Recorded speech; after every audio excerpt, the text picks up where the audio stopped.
오늘 우리에게 주시는 하나님의 귀한 생명의 말씀은 마가복음 2장 13절에서 17절까지의 말씀입니다.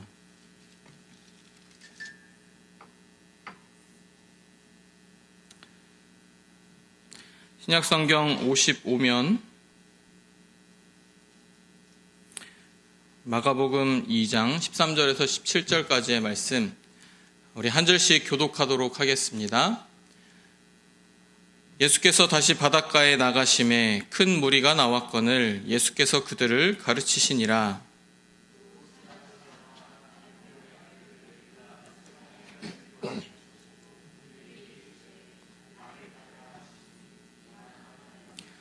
그의 집에 앉아 잡수실 때에 많은 세리와 죄인들이 예수와 그의 제자들과 함께 앉았으니 이는 그러한 사람들이 많이 있어서 예수를 따름이러라.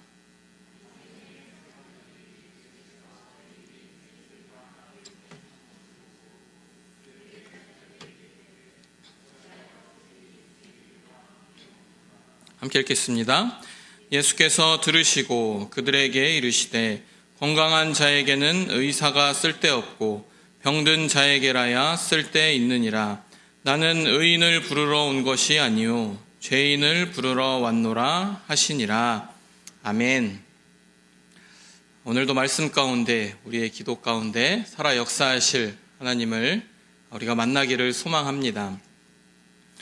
오늘 말씀은 예수님께서 자신이 이 땅에 오신 이유에 대해서 알려주시는 이야기입니다.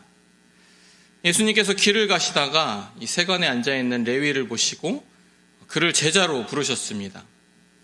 레위는 예수님의 말씀에 순종합니다. 그리고 레위는 기쁜 마음으로 예수님과 제자들을 위해서 식사 자리를 마련을 합니다. 그는 식사 자리에 많은 세리와 죄인들도 함께 초대합니다. 그렇게 해서 예수님과 제자들 그리고 죄인들이 함께 앉아 식사를 하게 된 것입니다.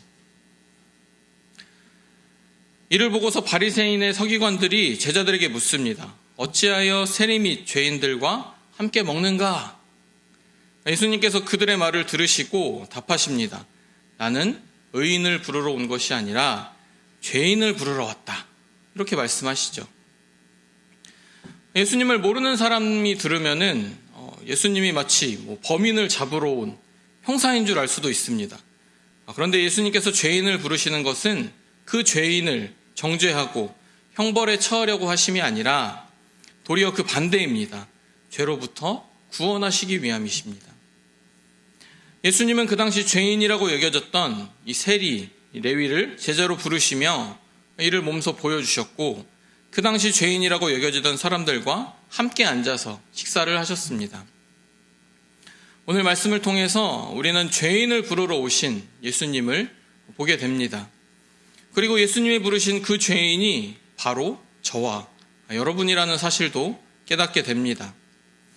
레위를 부르신 예수님의 모습을 보면서 죄인된 사람들이 어떻게 구원에 이르는지, 어떻게 그렇게 구원에 이르게 되는지 함께 살펴보며 또 우리 각자에게 베푸신 예수 그리스도의 구원의 은혜를 다시 경험하는 은혜의 시간 되시기를 소망합니다. 먼저 우리의 구원은 죄인된 우리를 부르시기 위해 이 땅에 오신 예수님으로부터 시작이 됩니다. 예수님께서 길을 가시다가 알페오의 아들 레위가 이 세관에 앉아있는 것을 보십니다. 그리고 예수님은 그에게 나를 따르라 부르십니다. 이 부르심은 예수님께서 레위를 제자로 삼겠다라는 것이죠. 그리고 레위는 그 말씀을 듣고 일어나서 예수님을 따릅니다. 예수님이 세관에 오신 것은 우연이 아닙니다. 예수님은 레위를 직접 찾아오신 거죠. 그런데 예수님의 부르신 레위는 세리입니다. 그 당시 세리는 예수님의 제자 되기에는 적합하지 않은 인물로 여겨졌을 것입니다. 왜냐하면 세리들은 사람들에게 죄인으로 알려진 사람들입니다. 당시 이스라엘은 로마 제국의 통치를 받았는데 로마 제국은 세리를 고용해서 각 식민지 사람들에게 세금을 거두어 드리게 했습니다. 그리고 세리 레위도 그 일을 한 것이죠. 세금을 걷는 것 자체가 유대인들에게는 좋게 보일 수가 없습니다. 유대인들의 돈을 강제로 로마 제국에 바쳤기 때문이죠. 게다가 어떤 세리는 자기가 걷어들여야 하는 그 세금보다 더 많이 걷어서 그 나머지를 자신이 착복하는 일들도 있었습니다. 그러니 그 세리들을 향한 사람들의 시선이 아주 차가웠고 사람들은 세리들을 죄인 취급했습니다. 그래서 세리들은 성전에 들어갈 수도 없었고 법정에 증인으로 나설 수도 없었습니다. 사람들은 세리를 부정하고 부정직한 사람들로 여겼던 것입니다. 그런데 예수님은 그러한 세리 레위를 당신의 제자로 부르셨습니다. 사람들은 이상하게 생각했을 것입니다. 예수님의 제자로 먼저 부름받은 베드로와 다른 제자들 또한 이 문제의 소지가 있는 레위가 그 제자 그룹에 들어오는 것을 달가워하지 않았을 것 같습니다. 사실 예수님께서 이 평판이 좋은 사람들을 제자로 부르실 수도 있었을 것입니다. 그 당시에 경건하고 의롭게 여겨지는 바리새인들이나 종교 지도자들, 그런 사람들을 제자로 부르셔도 됐을 텐데 예수님은 굳이 그 세리 레위를 제자로 부르셨던 것입니다. 그뿐만이 아닙니다. 예수님은 레위뿐만 아니라 그와 함께한 죄인들과 함께 식사를 하셨습니다. 그 당시에 유대인들은 이방 사람들이나 친분이 없는 사람들과는 식사를 하지 않았습니다.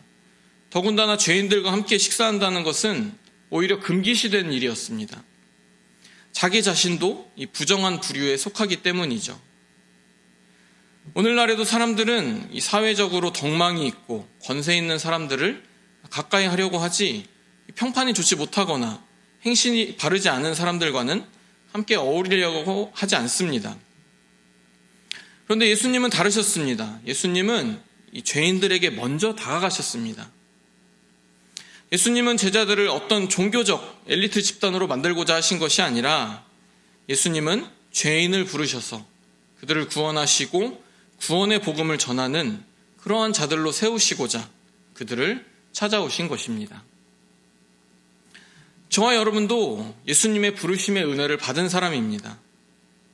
사람들은 죄인을 정죄하고 멀리하지만 예수님은 우리가 죄인이라고 외면치 않으십니다. 도리어 우리가 죄인이기 때문에 우리 한 사람 한 사람에게 더욱 관심하시고 우리에게 찾아와 주시고 함께하고자 하시는 분인 줄로 믿습니다. 그리고 우리가 예수님을 찾을 줄도 모를 때 주도적으로 우리를 찾아오셔서 구원의 길을 열어주셨습니다. 우리의 구원은 예수 그리스도께서 나를 찾아와 주심으로 시작된 것입니다. 그리고 구원의 은혜는 예수님의 부르심에 아멘으로 반응할 때 가능합니다. 예수님께서 레위를 제자로 부르실 때 어떻게 했는지 아십니까? 그는 세관에 앉아 있다가 예수님이 부르실 때 일어나서 예수님을 따라 그 세관에서 나왔습니다. 레위가 예수님의 부르심을 받았을 때 주저할 수도 있었을 것입니다. 예수님의 제자가 되기에는 스스로가 너무 자격이 없는 것 아닌가 생각할 수도 있습니다. 예수님, 제가 세리인 것이 안 보이십니까? 어떻게 이 죄인이 예수님을 따를 수 있겠습니까?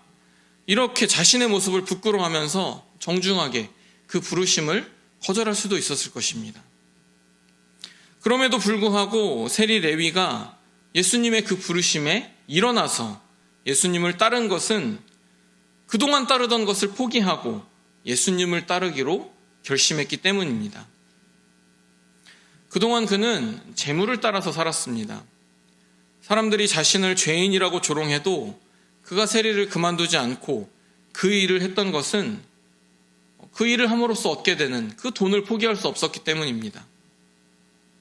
그런데 레위는 예수님이 자신을 부르실 때 예수님을 따라보겠다고 그 전에 따르던 그 모든 것들을 포기하고 세관을 벗어나서 예수님을 따라 나섰던 것입니다. 만약 레위가 세관에 그냥 앉아 있었다면 예수님을 따를 수 없는 것이죠. 예수님을 따르는 사람은 예수님을 따르기 위해서 예수님을 따르지 못하도록 하는 그 자리에서 박차고 일어나서 예수님을 따라가야 합니다. 오늘날 사람들이 이 레위와 같이 재물을 따르며 살아갑니다. 어떤 일을 할 때도 그 일이 돈이 되는지 아닌지를 제일 먼저 따집니다. 직장을 구할 때도 가장 우선순위가 돈에다가 가치를 둡니다. 또 결혼할 상대가 돈이 많으면 더 좋은 배우자로 여겨지기도 합니다. 이 세상에서 돈이 성공과 출세의 기준이 되어버린 것이죠. 아무리 좋은 일을 해도 돈벌이가 안 되면 마치 가치가 없는 것처럼 여겨지기도 합니다. 돈이 모든 가치의 척도가 되어버린 것이죠. 그런데 안타까운 것은 하나님을 믿는다 하면서도 재물을 가치의 기준으로 삼고 따라서 사는 사람들이 있다는 것입니다. 누가복음 6장 13절에 예수님께서 이렇게 말씀하십니다.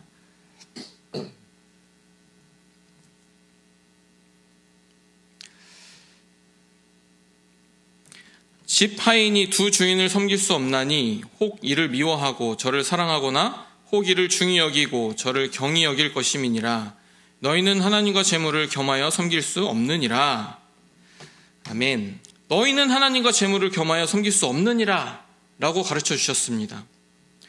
그런데 예수님의 그 말씀을 듣고 비웃는 사람들이 있었는데 그들은 바리새인들이었습니다. 그들이 그 말씀을 비웃는 이유에 대해서 13절에 이어 14절에 이렇게 말씀을 하고 있습니다. 바리새인들은 돈을 좋아하는 자들이라 이 모든 것을 듣고 비웃거늘. 그들은 하나님을 섬긴다고 하지만 돈을 좋아했고 이것을 포기할 수 없었습니다. 그들은 하나님과 돈을 모두 함께 섬길 수 있을 것이다 생각했을지도 모릅니다. 그런데 세리 레위는 예수님을 따르기 위해서 그동안 자신이 따랐던 것을 포기했던 것이죠. 바리새인들은 결국 그들은 이 돈으로 인해서 하나님을 제대로 섬기지 못하고 있었는데 말입니다.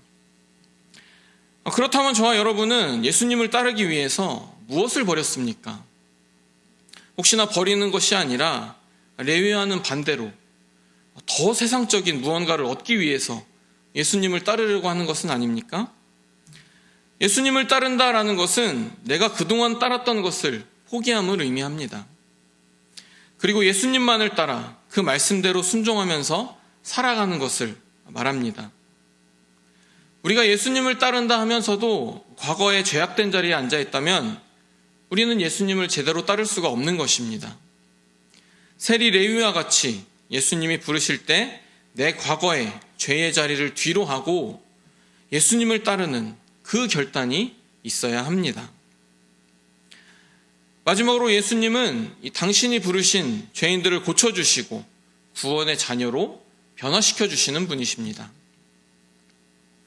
예수님은 세리 레위를 비롯해서 많은 죄인들과 함께 앉아서 식사를 하셨습니다. 그리고 그 자리에서 죄인들에게 변화가 일어났습니다. 15절에 보면 많은 세리와 죄인들이 예수님과 제자들과 함께 앉아 식사를 했는데 그들 중에도 예수를 따르는 사람이 있다라고 했습니다. 오늘날로 말하면 레위가 예수님을 모시고 전도 초청잔치 같은 그런 것을 한 것이고 예수님을 따르고자 하는 그 사람들도 생겨난 것입니다. 그런데 예수님과 같은 자리에 있지만 예수님을 따르지 못하는 사람이 있었습니다. 16절에 바리새인의 서기관들입니다. 서기관들은 이 성경에 관한 일을 했습니다. 성경을 필사하는 일을 했는데 개인적으로 성경을 필사하시는 분들도 계시는 줄로 알고 있지만 서기관들은 이 일을 직업으로 했습니다. 그들은 율법에 대한 공부도 많이 했고 사람들에게 말씀을 가르치는 이 지도자급의 사람들이었습니다. 그런데 그들은 예수님이 죄인들과 같이 식사하시는 것에 대해서 이의를 제기했습니다. 그들이 보기에는 예수님은 율법을 따르지 않는 부정한 사람으로 보였던 것이죠. 그때 예수님께서 말씀하십니다. 건강한 자에게는 의사가 쓸데없고 병든 자에게라야 쓸데있느니라. 나는 의인을 부르러 온 것이 아니오 죄인을 부르러 왔노라. 아멘. 이 말씀은 예수님이 이 땅에 오신 그 이유를 아주 정확하고 명료하게 나타낸 말씀입니다. 의사는 병든 사람에게 필요가 있습니다. 그래서 자신이 건강한 상태라고 여기는 사람은 의사 선생님을 찾지 않죠. 몸에 병이 있다고 여기는 사람만 의사를 찾아서 치료하려고 합니다. 그런데 때로 의사가 필요한데도 의사를 찾지 않는 사람이 있습니다. 그것은 자신이 병들었는지 모르기 때문입니다. 외적으로 드러나는 병이나 증상이 확연히 나타나는 병에 걸렸을 때는 의사를 찾게 됩니다. 그런데 증상이 나타나지 않는 병에 걸리게 되면 자신이 건강에 문제가 없다고 여깁니다. 그러다가 병을 더 키우게 되는 것이죠. 그런데 죄의 문제는 눈에 보이지 않는 질병과도 같습니다. 로마서 3장 23절에 모든 사람이 죄를 범하였음에 하나님의 영광에 이르지 못하더니 라고 했습니다. 그럼에도 불구하고 이 많은 사람들이 자신의 죄를 자각하지 못하고 살아가는 것입니다. 예수님은 우리의 영혼의 상태를 가장 잘 아시는 분입니다. 예수님이 보시기에 이 땅에 있는 모든 사람이 죄로 인해 영혼이 병든 상태에 있는 것입니다. 그런데도 사람들이 예수님을 찾지 않는 이유는 그들이 영적으로 병들어 영원히 죽을 수도 있음을 알지 못하기 때문입니다. 이 세상의 모든 사람은 죄인입니다. 다만 죄인들 중에는 자신의 죄를 자각하는 죄인이 있고 그렇지 못한 죄인이 있는 것입니다. 세리와 죄인들은 자신들이 죄인임을 자각하는 죄인들이었기에 예수님이 필요함을 알고 그의 부르심에 응답할 수 있었던 것입니다. 그런데 그들을 죄인 취급했던 바리새인과 종교 지도자들은 자신이 죄인인지 모르는 죄인이었기에 예수님의 부르심을 거부하며 도리어 예수님과 대적했던 것이죠. 예수님은 이 땅에 영적으로 병든 죄인들을 고쳐주시려고 오셨습니다. 그런데 사람들이 예수님을 필요로 하지 않는 이유를 생각해보면 그들이 영적으로 건강하고 죄가 없기 때문이 아니라 그들이 병이 있음을 알지 못하기 때문입니다. 하지만 자신이 죄의 병에 걸렸음을 아는 이들은 예수님을 찾을 수밖에 없는 것이죠. 우리가 예수님의 필요를 느끼지 못한다면 그것은 우리가 죄가 없는 의인이라서가 아니라 우리의 죄를 깨닫지 못하는 무지한 죄인이기 때문인지 그렇지 않은지는 스스로 점검해 봐야 합니다. 예수님 당시에 많은 병든 자들과 귀신 들린 자들이 예수님을 찾아왔습니다. 그리고 고침을 받았습니다. 그런데 예수님이 이 땅에 오신 것은 육신적인 질병을 고쳐주시기 위함만이 아니라 영적인 병, 이 죄의 병을 고쳐주시기 위한 것입니다. 예수님은 이 세상의 최고의 의사이십니다. 우리의 육신뿐만 아니라 영적인 병인 죄도 고쳐주시고 영원한 생명을 주시는 분이기 때문에 그렇습니다. 그분을 날마다 가까이 하는 것이 죄의 병중에 있는 우리에게는 가장 큰 복입니다. 말씀을 정리하겠습니다. 세상의 어떤 사람들도 죄인을 불러서 그들의 죄를 고쳐서 구원에 이르도록 할 수는 없습니다. 그런데 예수님은 사람의 죄의 병을 고쳐주시기 위해서 손수 의사로 자청하시고 죄인들을 부르러 이 땅에 오셨습니다. 그리고 저와 여러분을 찾으시고 불러주신 것이죠.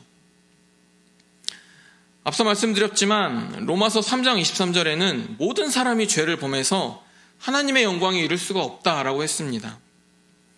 이 땅에서 죄에 대해서 자유로울 수 있는 사람은 한 명도 없습니다. 바리새인들은 세리들을 죄인이라고 업신여겼지만 예수님이 보시기에 바리새인들은 자신의 죄도 자각하지 못하는 더욱 어리석은 자로 보였을 것입니다. 하나님은 사람들의 죄의 문제를 해결하고 하나님의 영광인 이 하나님 나라에 이르기를 원하십니다. 그런데 사람으로서 스스로 죄의 문제를 해결하고 하나님의 영광에 이를 수는 없는 것입니다. 그런데 로마서 3장 24절에 하나님의 영광에 이를 방법을 알려주십니다. 우리 한번 같이 읽어볼까요? 그리스도 예수 안에 있는 속량으로 말미암아 하나님의 은혜로 값없이 의롭다 하심을 얻은 자 되었느니라. 아멘. 예수님만이 우리를 죄의 질병에서 고쳐주시고 의롭게 해주실 유일한 분이신 줄로 믿습니다. 그분은 우리의 영적인 상태를 잘 아시고 이를 치유하시는 명의가 되십니다. 이 대림절을 보내면서 나의 죄를 아시고 그럼에도 불구하고 나를 찾아와 주시고 불러주시고 치유하시고 이제는 우리와 함께 동행하시는 주님의 은혜를 묵상할 수 있기를 바랍니다. 그리고 그 은혜로 인해서 하나님께 기뻐 감사하며 영광을 돌리는 우리 모두가 되시기를 주님의 이름으로 축원합니다.